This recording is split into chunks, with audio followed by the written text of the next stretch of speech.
وأقول يا جدي قتلني فلان وفلان. وأقول يا جد قتلني فلان وفلان.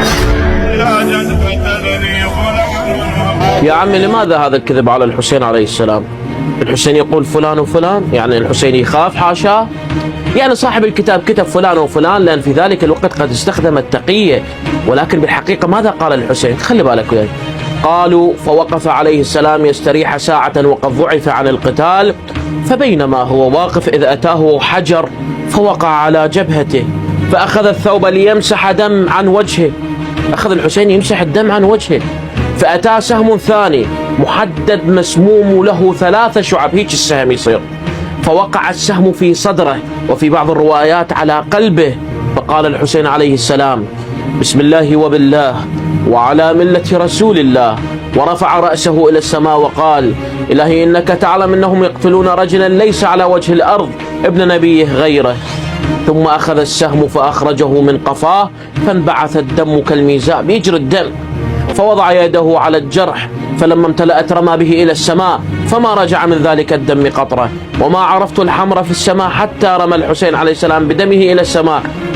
ثم وضع يده الثانية فلما امتلأت لطخ بها على رأسه ولحيته وقال هكذا أكون حتى ألقى جدي رسول الله وأنا مخضوب بدمي وأقول يا رسول الله قتلني فلان وفلان.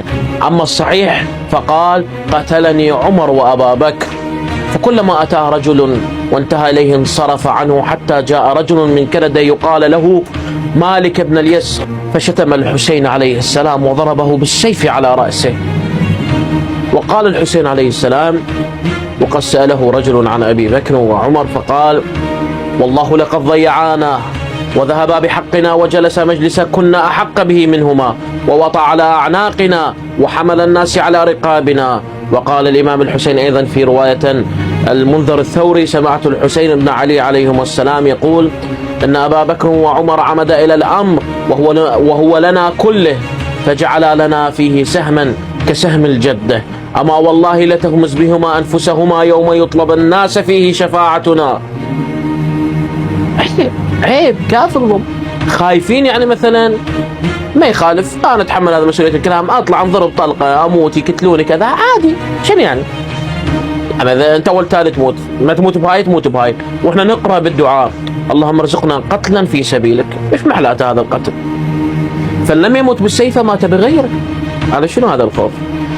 والله عيب من فلان وعيب من فلان، بس ما أقدر أنا أحكي شوية ناس محترمين هم يباوعون، فأنا شوية أنزل بالكلام. السلام عليكم ورحمة الله. أمضي إلى نجم الأمين، وطني هنا وطني هنا.